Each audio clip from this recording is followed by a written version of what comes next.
Good morning, my darlings. Well, so this is the subject of the cardigan I said I was going to be making.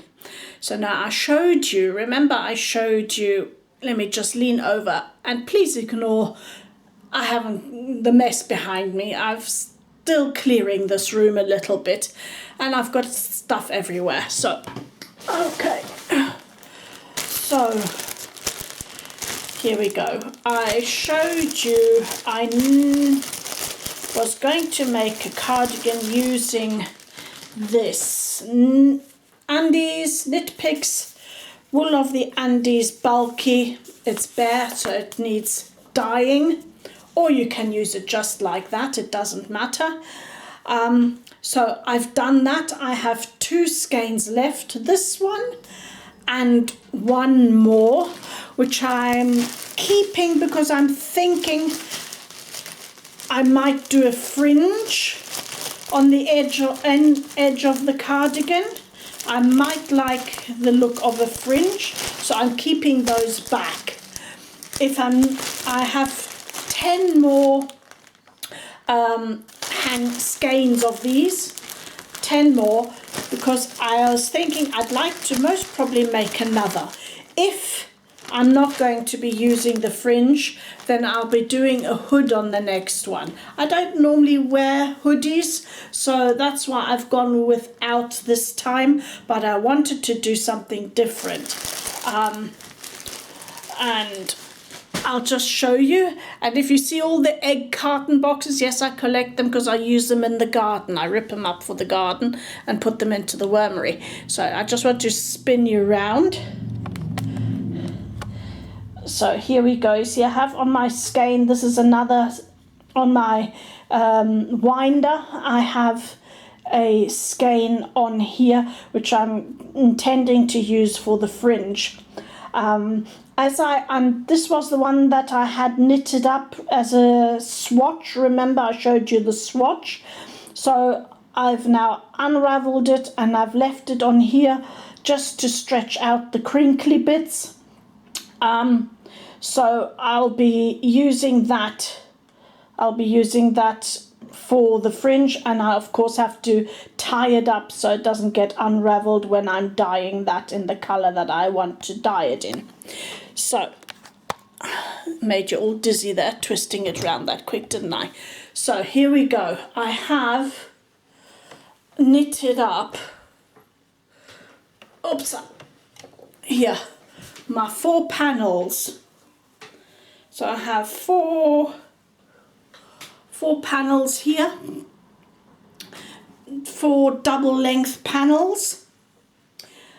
I've knitted those up, and I'm thinking, as I said, I don't want a hood, but I want it to be finished nicely, as in have a nice finish in the front.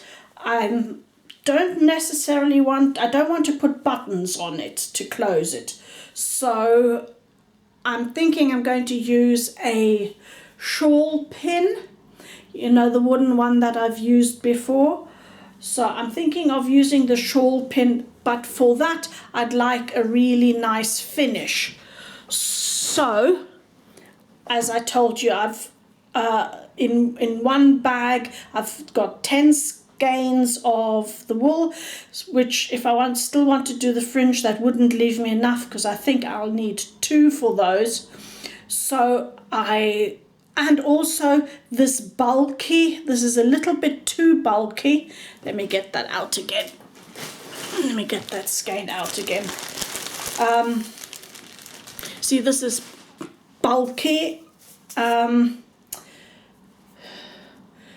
like that, you see. So it's rather thick, it's more than an aran. But I thought I'd make a nice collar going down, but I don't want it as heavy as this. So I looked pardon me, I've got a frog in my throat now. I looked what I've got, and I have, instead of Peruvian Highland wool, I have normal Highland wool, also not superwash, so it will react the same way. dyeing, so that's good. I don't want to mix up the two wool types, but I found this Highland wool. It's aran or a heavy worsted, and it has a twist. Now I thought that would give a nice bit of texture and is not quite so heavy. Let me just compare the two, and I'm going to knit up a swatch with that. Okay, let me just go like this. You see, it's not quite, it's a tiny bit thinner, and it's more woolly, more lofty, woolly, lofty, it's more lofty than this. So I think that would really look nice. So I'm going to knit up, this has also got more yardage, but I will need more yardage because the collar is going to come round the back and all the way down to the bottom. So I need more yardage as well. This has 164 yards. This is 100 grams, same as the other skein is also 100 grams, but that only had, let me see, that only had 137 yards, the bulky one. So I think that would look really nice together with a little bit, and especially when dyeing, this will take on color in a completely different way. So I'm excited to see what happens with this. So I'm going to knit up a swatch of this as well. If I say a swatch, what I'll actually do is I'll knit up 2 balls to make sure it's long enough. 2 balls of this, as in together, not as double, but like this, if you know what I mean. Not together as one strand. I don't want it bulky. To knit this one and this one for the length. And then I'll come back to you to show you how that is. But what I'll do is I'll do it properly this time, not with open ends, because either it's going to fit and I'm going to use it straight away, or it doesn't fit and I don't like the look of it. Doesn't matter, then I'll just use it for a different dye lot at some later stage. So either way, it's a win-win situation. So that's what I'm going to do next before I get to the dyeing, because I want to dye all the lots together. Now I have also a problem with that, I have noticed. The pot I have is a little bit small.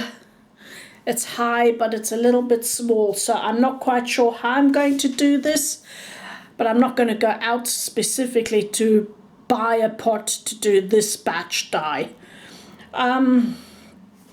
So if I show it, so the pot comes to about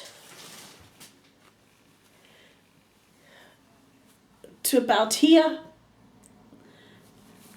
So yeah, I don't know how I'm going to be doing that. So I'm going to be thinking of how I'm going to do this.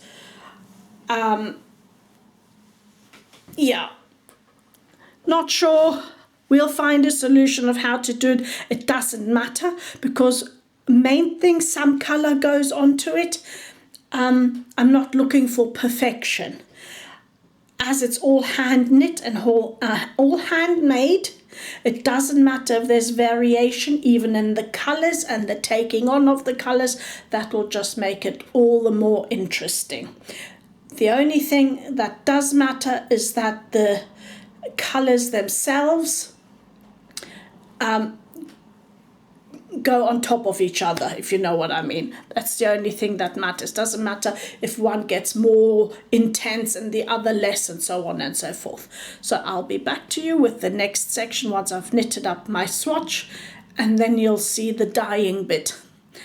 How I'm going to be dyeing. I'm going to be using food coloring again. I'm going to finish up, well, and I say finish up, I'm going to use my classical food colorings, the neon ones again, just because I want to give it a go, you know, in a big batch. Never done that before, and we'll see how that works. So see you later. Well, I'm back again. Whilst I was knitting up the the other balls of yarn, what I decided was I wasn't going to do a double one. I made 2 instead. Because of how I'm going to be assembling the cardigan, I think this would look nicer. Now, here they are, so 2 of the same. There are a few just a few bumps and so on, but the texture is completely different. I love this texture. Look, gives a really, really nice different kind of texture. Yes, and I'm still going to block it and so on, so it doesn't matter. We'll pull this about so that it looks more agreeable. But as I said, I wasn't looking for perfection. Now, here's one of the other panels.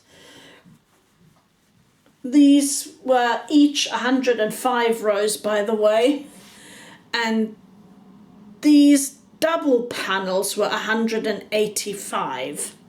So as long as these are longer than this one, and they are, I know it's not held up properly, and as I said, once they're blocked and wet, they have another dimension anyway. So I think that'll work. I'm hoping it is going to. So next step will be the dyeing. Oh yes, and I took that off and bound it. Took that off the whirligig. And so we'll see how that works. See you next when I'm going to do the dyeing.